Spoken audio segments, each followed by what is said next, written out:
drink, but I don't normally speak either, so...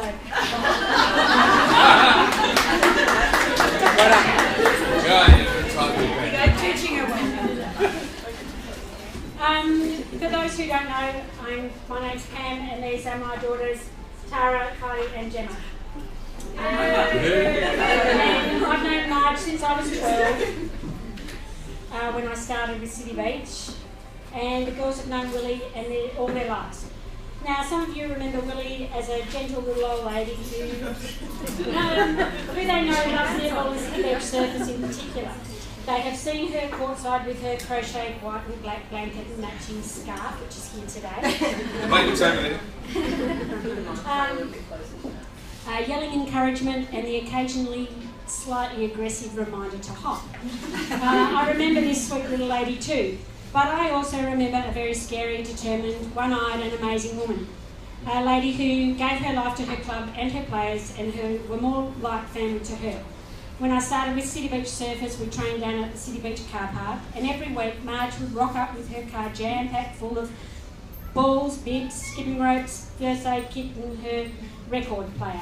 Yes, she would bring down her record player and put it on this song, and all the teams would line up in front of her and do the same exercise routine every week.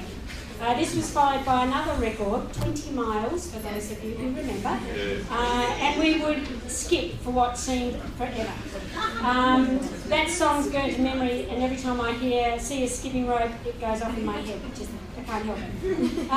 When I said her car was jam-packed full of equipment, I meant it. It was, the boot was full, the back seat was packed to the roof. It was always a challenge to repack it at the end of the night, especially on the nights when it rained and everyone would jump into their cars, and there would be Marge and a couple of others trying to get all the balls that had blown away down to the far end of the car park.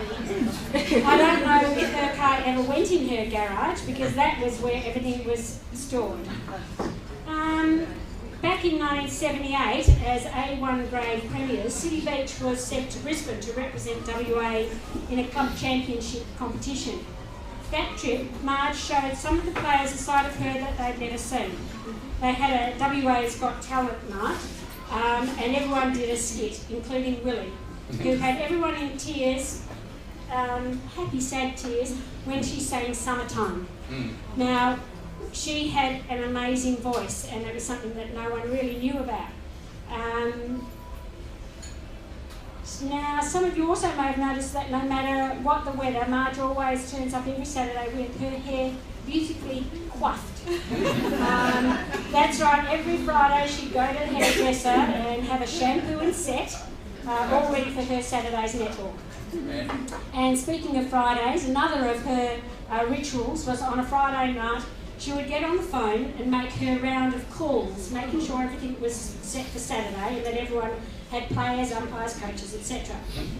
When anyone picked up the phone that night, there was always a, "Is Pam there? Is Carol there?" There was never, "Hi, it's Margie here, is Pam there?" It was just, "Is Pam there?" So whoever answered the phone, that's what they got. Yeah, they would just get passed on. Sometimes she had a real way with words. Like the way she said hop when watching a game.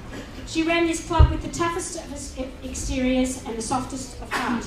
She remembered just about everyone who played with the club, what their position was, whose sister, mother or daughter she was.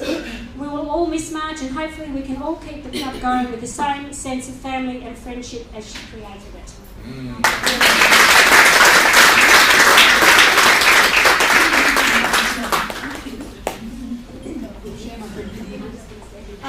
Okay, just a brief one from me. I remember as a kid running around Matthew's Netball Centre while Mum played City Beach Netball in the afternoons. I forgot to write down, I also remember after the games hanging out here at the Wembley before I was old enough. Back then I remember Mrs Willy as a rather unknown but all-powerful being in the City Beach world.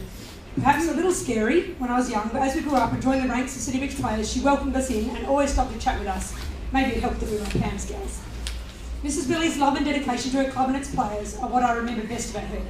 As a junior training down at City Beach, we were often the ones there at the end with her, locking up the goalposts and switching off the lights.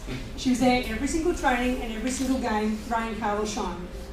Over the years, as bouts of illness meant she wasn't always able to come down to training and wasn't able to make it to the games, she still always knew exactly what was happening with the club, whether it be through her notebooks or other people in Kent keeping her in touch with what was happening. Even at 90, she was still our staunchest supporter. I always felt so happy and proud when she was there on our sidelines, watching our games, cheering for us to win, and emphatically declaring, "You can't let Scarborough win," or Royals, or Classics, or whoever it might have been that day. Can't let them win. I have such love and admiration for the passionate and dedicated woman who she was, and now will always miss her having her on the sidelines with us.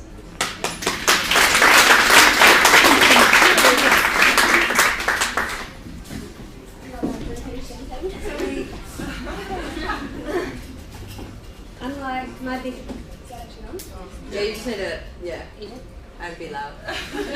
Unlike my big sister here, I'm not a fan of public speaking, so please bear with me while I read directly from my page and don't make any eye contact. I've known Mrs Willy for as long as I can remember, literally. I joined CBH when I was 11, some 20 odd years ago. It was just a given that I would follow in the footsteps of Tara, Kylie and Mum. Mrs Willy was City Beach Surfers. She was always there, trainings, games, supporting us. City Beach really was her passion, which was evident in the number of years she gave her time, effort and care to the club, the teams and every individual player. My strongest memory of Mrs Willy is actually a very recent one. It was at one of the last wind-ups that she attended and she got up and quietly said a few words, which most people talk through. What she said was that she was proud of City Beach and the club that we'd become, the family that we'd become. That she looked around and was so happy to see the great relationships that had been formed. I know Mrs Willy's legacy of City Beach being a family of a club will live on, and that hopefully she'll always be proud of us. I'd also like to thank Mrs Willy's son Kent for bringing her down to games so often in the last few years and realising what the club meant to her. I hope you also now realise what she meant to us.